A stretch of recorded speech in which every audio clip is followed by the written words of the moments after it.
Welcome, everybody. I'm Errol, looking at doing another episode here of Sports Geek. Yankees take the series against the Rangers today. Crazy game. Lots to talk about. Thank you. You're far too kind. So, this is what I see what's going on with the Yankees. Let's just get right into it. I don't have much time today. Sorry, I've been away. It's been super busy. Just been crazy busy. So I apologize, but I'm back today. Wanted to comment last night on yesterday's game, but I figured let me just save it for today. So with that said, the Yankees, I see a lot of people on Twitter talking about they're flawed, the roster's flawed, they're this, they're that. I say they're inconsistent. And what do I mean by inconsistent? I wouldn't say the whole team is inconsistent. I would say certain parts of the team are inconsistent at certain times. What do I mean by that? So let's take yesterday's game, for example, right? Starting pitching does great, right? The offense puts up some runs. Bullpen comes in and blows the game, right? I have an issue with them battling right now for the top position in the American League East. I wonder why Boone gives his starters sometimes, well, not the starters, his relievers, such a long leash. Because he'll pull the starters pretty quick. If you go 6 and 1/3 or 6 and 2/3, he'll yank you, which I applaud that. The guy's tired. Why even take a chance? Just get him out of there, get the bullpen in. But what I don't understand is if you bring the bullpen guy in and say he walks a runner, then he walks another runner, or say he gives up a base hit and then he walks a guy. At that point, I'm yanking you. You obviously don't have it today.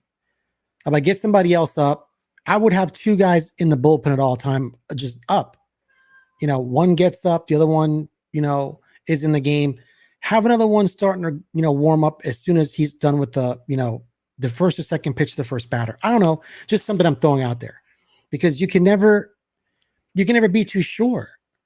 So if one guy doesn't have it, just go to another guy, and maybe if he doesn't have it, you got to go a third. But I mean, these are games you have to win. You're going towards the end of the season. Every game counts right now.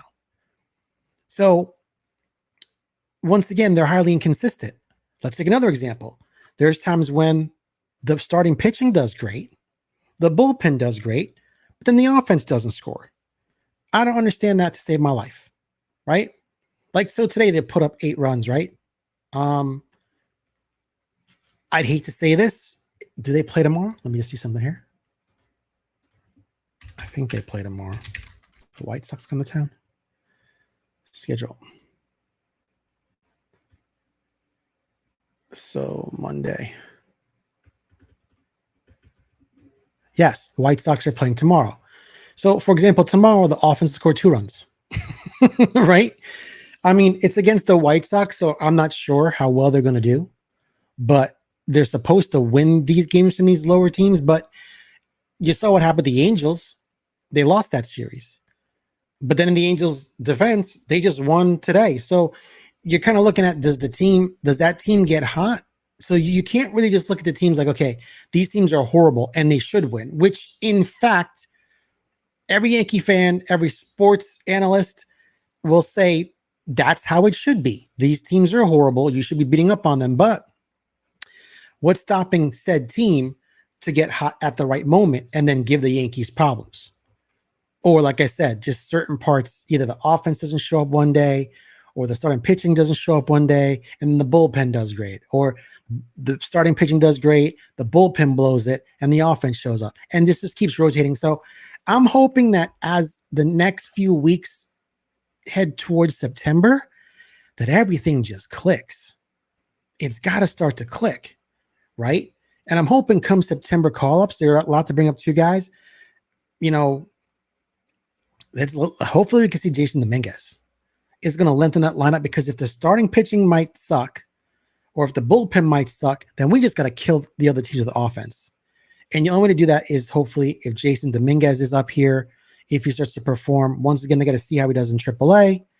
But we need to see that, right? Who knows if he's still healing from the oblique? You know, it came back kind of quick. But listen, those guys are young. They're young and they heal quick. So we'll see how that pans out. But right now, listen, Carlos Rodon is giving me a big bag of shut the fuck up. He's been great so far the past 3 starts. Listen, Carlos, this is for you, bro. Hold on.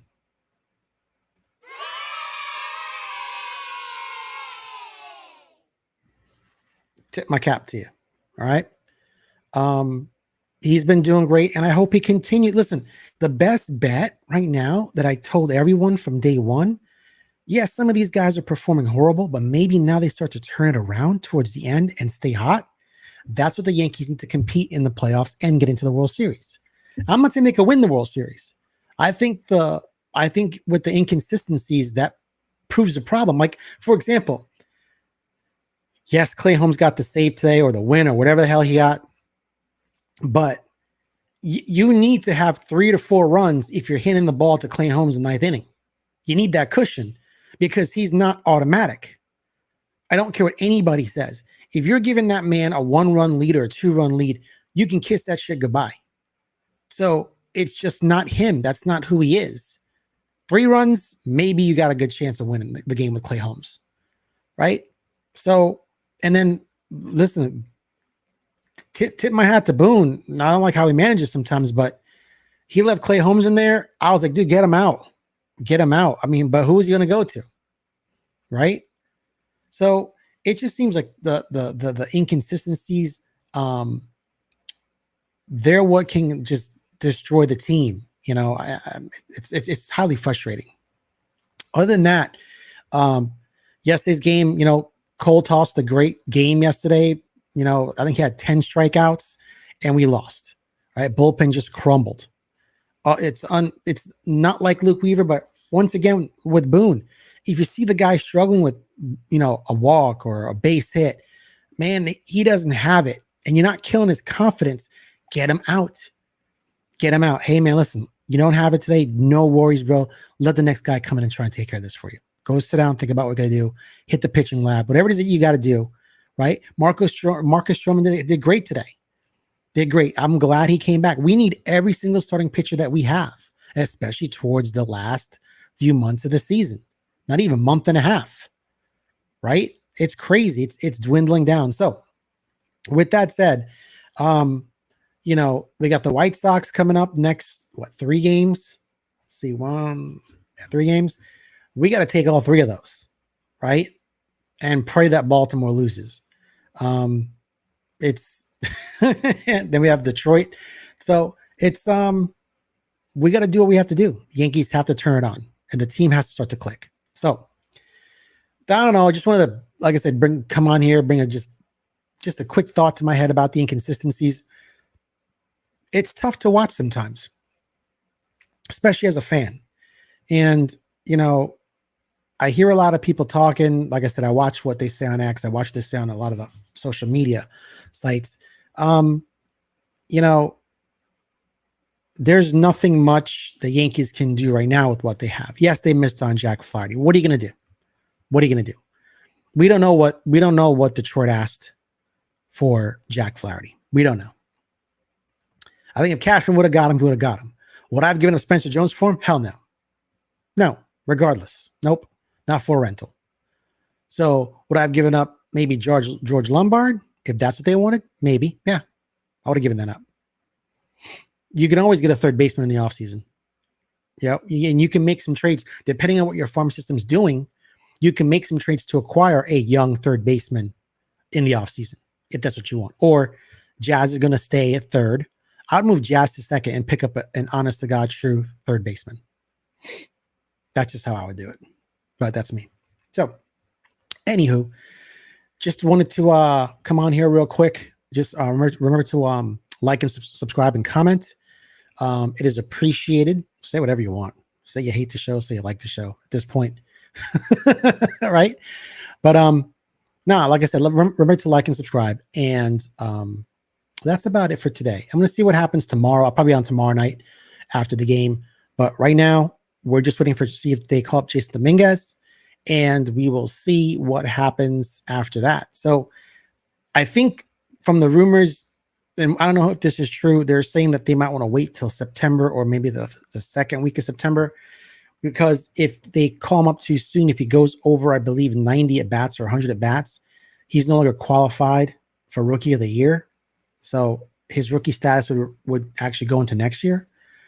I'm not sure if that matters. And I think also the Yankees would get a draft compensation pick. Like I said, I don't know how some of this stuff works. This is what I'm hearing. I don't even know if that's true, if the Yankees even care about that stuff, but we'll see. But I hope they call him up. And like I said, I know Clark Schmidt's on his way back. He threw a bullpen session the other day, said he felt really good, according to Clark Schmidt himself. He feels like he can strike out guys at major league level, but Aaron Boone says that they're taking it slow with Clark, and they're actually, working him up to be a starter. They want him to be a starter. I'm not sure if that really puts Nestor Cortez in the bullpen. From what I hear, Luis Gil is still going to be a starter.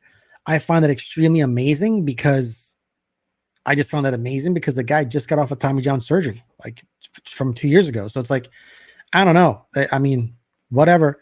But if Luis Gil can stay consistent, I know he walks a lot of people, but he does show signs of greatness every now and then. Garrett Cole pitched great yesterday. Hopefully he's trending in the right direction. If Carlos Rodon can be Carlos Rodon, that's 3 top flight starters right there for a playoff series run. We'll worry about the 4th starter when we get to that bridge, whether that's going to be Clark or whoever else that steps up. But, a lot of pieces can go to the bullpen at that point, or spot start in case the starter gets knocked out early. You got somebody like Nestor or Stroman in the bullpen. They can actually come in and eat some innings if need be. So you only go with your real, and the Yankees bullpen, some of these no-name guys that we never heard of, like Cousins, Tonkin, and Tim Hill, or something like that. I mean, those guys are doing pretty good. I mean, they deserve to make the bullpen. Weaver, he had the bad outing yesterday, but he deserves to be in the bullpen as well. So we'll see what we get back from Ian Hamilton. I heard Scott Efros is getting shellacked in the minors. So I'm not sure how that's going to pan out. I hope Nick Birdie should be coming back soon. So hoping with Birdie being back, Clark Schmidt, and whatever else we can find in the bullpen, if anybody else is doing well, from the minors, maybe bring them up. And we'll see how the roster pans out come September. But guys, once again, I'm Errol from Sports Geek.